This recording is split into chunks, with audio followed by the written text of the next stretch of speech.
The Boy in the Striped Pajamas, Chapter 3, The Hopeless Case. Bruno was sure that it would have made a lot more sense if they had left Gretel behind in Berlin to look after the house because she was nothing but trouble. In fact, he had heard her described on any number of occasions as being trouble from day one.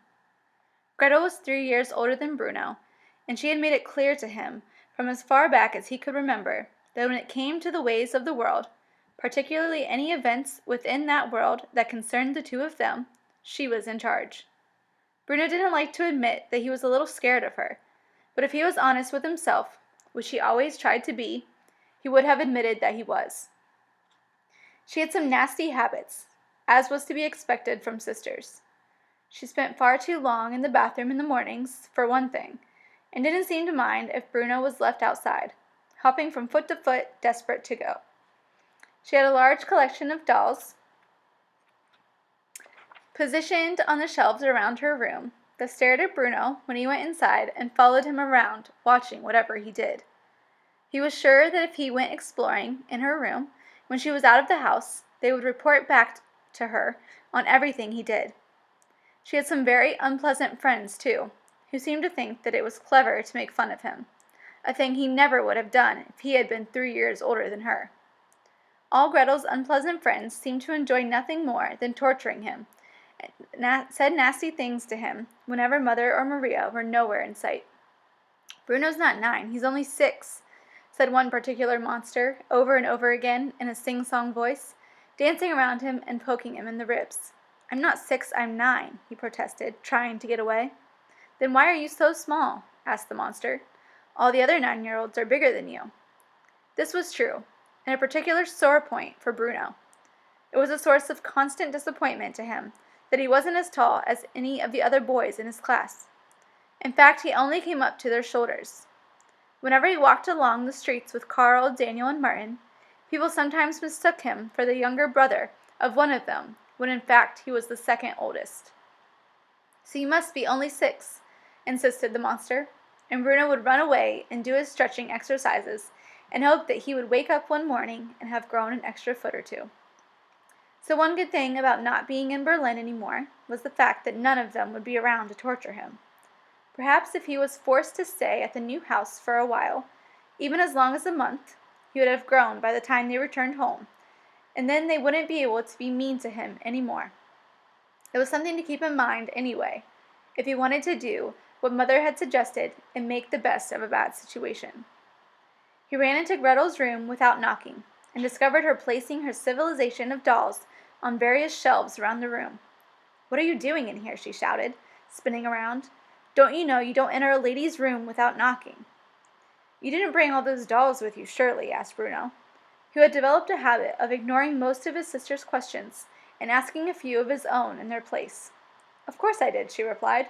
"You don't think I'd left them at home? Why, it could be weeks before we go back there again." "Weeks," said Bruno, sounding disappointed, but secretly pleased because he'd resigned himself to the idea of spending a month there. "Do you really think so?" "Well, I asked Father, and he said we would be here for the foreseeable future."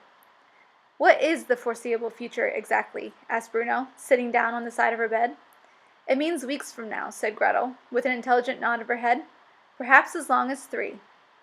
"That's all right then," said Bruno, "as long as it's just for the foreseeable future and not for a month. I hate it here." Gretel looked at her little brother and found herself agreeing with him for once. "I know what you mean," she said. "It's not very nice, is it?" "It's horrible," said Bruno. "Well, yes," said Gretel, acknowledging that. "It's horrible right now, but once the house is smartened up a bit, it probably won't seem so bad.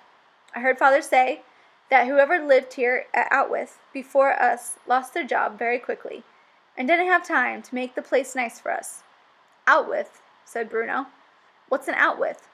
"It's not an Outwith, Bruno," said Gretel, with a sigh. "It's just Outwith." "Well, what's Outwith, then?" he repeated. "Outwith what?" "That's the name of the house," explained Gretel. "Outwith." Bruno considered this. He hadn't seen any sign on the outside to say that was what it was called, nor had he seen any writing on the front door. His own house back in Berlin didn't even have a name. It was just called Number 4. "What does it mean?" he asked in exasperation. "Out with what?" Out with the people who lived here before us, I expect, said Gretel.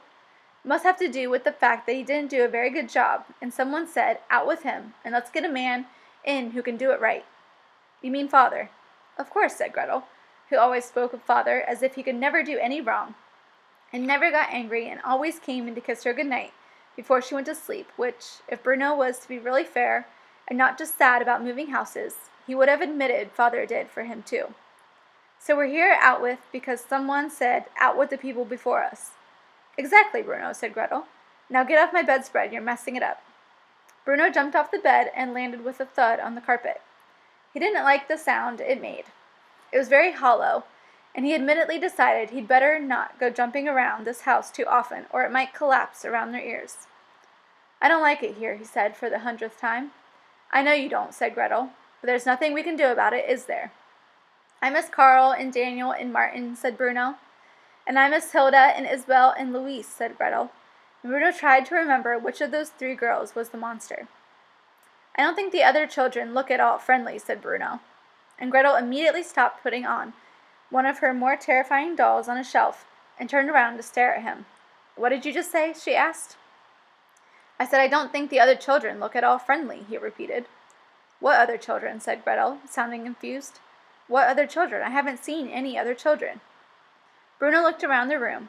There was a window here, but Gretel's room was on the opposite side of the hall, facing his, and so looked in a totally different direction.